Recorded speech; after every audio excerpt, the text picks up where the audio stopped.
Welcome back to the channel. We're going back through the charts that we were looking at last Sunday just to see what the progress is like. This is Euro USD on the weekly. We were looking at this last Sunday. It's moving up in an ascending narrowing wedge. We had a bit of structure to the upside, and we were looking for a retest or a push against the bottom of this triangle and then a pull back down. We've just, obviously it pushed up during last week, it's rejected that and it's pushed down a little bit. So we've got a decent movement to the downside in which I think this is going to continue. I was saying I was expecting the dollar to become bullish. We've certainly made a move in that direction. Still early days, but we're definitely stronger on the dollar. And going through these charts is going to point that out. But I expect further downside on the Euro USD. Again, not telling you how to trade this or giving you any trade setups. Purely you should be trading your own plan and sticking to that. This is just showing you the things that I'm looking at and where I see the markets kind of going. So yeah, here we go. This is the Bitcoin chart that I'm having a little look at. We saw big rejection from this area here. I personally believe, through looking at my technical analysis and going back, that we're going to see Bitcoin come right back down to this area in the 28,000s. A lot of other people don't believe that, obviously, which I can totally agree with. I'm not a Bitcoin hater. I really believe in the cryptos, and I think they're going to be really good investments for the long term. But you've got to understand everything moves in waves. It's up, down. It doesn't just go straight up. It can't do that. So I believe we're going to get a pullback to about 28, around the 28,000s thereabouts. That's my view. I'm not telling you to trade anything. I'm not telling you to sell your Bitcoin. I personally own cryptos, and I'm not going to exit the particular ones I've got because of they're a very long-term trade, and I was in earlyish. But I definitely believe, for at least for the next few weeks, if not a bit longer, we're going to see really strong bullish dollar, and we're going to see the cryptos pull right back. And I'm expecting Bitcoin definitely in the 28,000s. I mean, this is gold on the weekly. We were looking at this in a head and shoulders pattern, which we've got here. We were looking at a retest here, which we got, and then we got a rollover. We also got, when we were doing the chart, we wrote in this ascending opening wedge. We drew this in whilst we were looking at it last Sunday. It's actually broken the ascending opening wedge as well, which would further say it's going to drop further to the downside. So I'm still expecting dollar strength next week. I'm expecting this to come away further on gold. I'm long gold in the long term, but at this precise moment in time, I think we're going to see a significant drop in gold, and then it will be a long-term trade for me once we've reached an area that I'm comfortable with. And we'll move on to the next one. This is Barrick Gold. If you remember, we exited this. We had shares in Barrick Gold. As soon as I saw a break of the head and shoulders structure, I wanted to exit Barrick Gold because I saw further downside and protect our capital as much as possible. We've certainly got the further downside. We exited at 2040. We're now 1867, so we did well there. I'm still expecting a further drop on Barrick Gold. I think we could see it down into the 12s. Only time will tell, and we will keep looking and updating on these charts. And we'll move on to the next one. Okay, this is Wall Street US 30, top 30 companies in America. We were looking at this strong structure line at the top, looking for a rejection. It tested again, pushed up above, but for the week it closed down quite significantly. All going towards the bullish. This is all down to the dollar becoming more bullish, which is what we were expecting. And I see more moves to the downside. We may get like a little green candle for the best part of half a day tomorrow to try and push back up a little bit, but then I see it dropping further to the downside.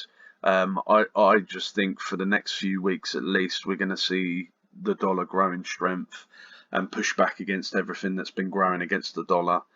As we've been getting a weaker dollar, obviously Stocks have been doing well, gold's been doing well, cryptos have been doing well, and now we've got a bit of a more bullish dollar. I expect to see all of them having a little bit of trouble. Cryptos, we've already obviously seen that play out towards the end of this week. They've dropped off significantly. Further still to go, in my opinion. Stock market's rolling over a little bit, and the same with gold and silver, and I think we've still got a fair way to go before any of this comes back. This was our chart on USD JPY we were looking at. Again, on the weekly, descending, narrowing wedge. Obviously, that meaning it's getting smaller towards the bottom and it's descending. We had a strong structure zone at this area here. The little green candle here we saw poke its head above the line and close above was our indication that we were going to be going more bullish and further to the upside. We had a retest of the top line, which is normally what happens. Then it rejected that and moved to the upside a decent amount. I was in on this trade, obviously, and done well on it. I don't tend to try and sit in there and try and get the whole of the movement if it's going to go, because you're going to get multiple entry points on the move. So obviously you've got to stick to whatever your plan is. But I'm just showing you the things that I'm looking at. I still think we've got a long way for the dollar to go yet. It's early days. It's just switched back in bullish momentum. You can see that on the DXY as well if you have a look at that. But yeah, I definitely think we've got a long way to go yet before we see the dollar pulling back again. This is GBP USD on a monthly chart. If you can remember, I said about the head and shoulders pattern we had up that was building up for Brexit. We got the Brexit vote, which dropped us down. Then we had the retest, and then we went further to the downside. This was the bullish momentum we had in the pound. It came up, tested this structure zone here. We were looking at this area, and as I said last week, we thought we were going to have a bit of trouble in this area and we'd get a rejection, which is what we did.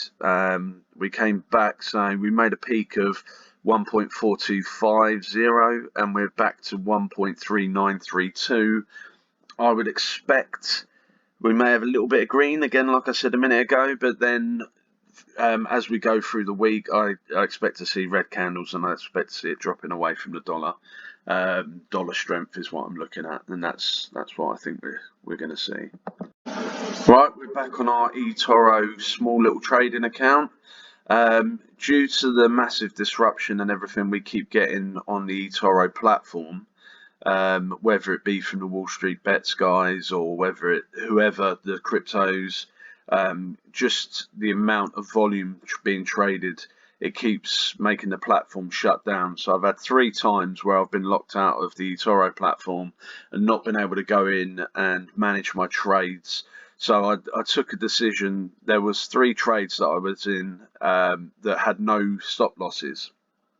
Now, it's one thing if the platform keeps jumping in and out and I have a stop loss in place, because I know if that hits that, it's going to exit me from that position. But it's another thing when I have positions open with no stop loss and I have no access to get into my positions to manage them or close them down.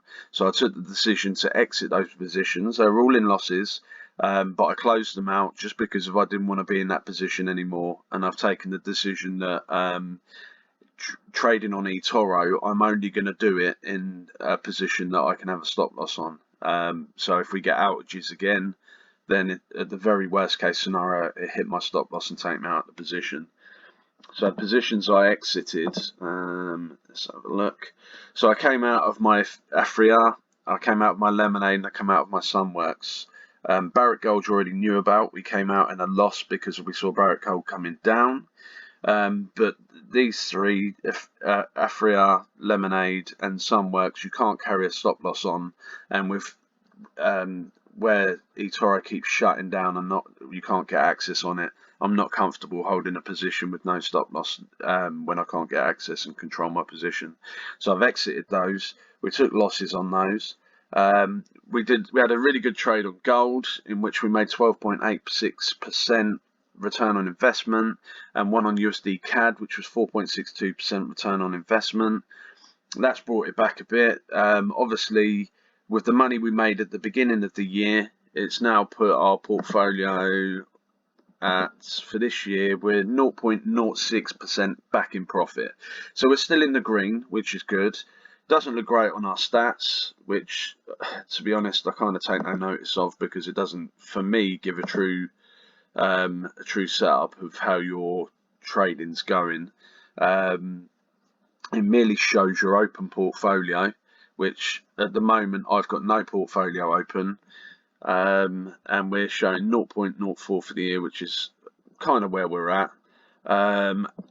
Risk level went up, obviously, because I exited those trades. It completely played with our figures.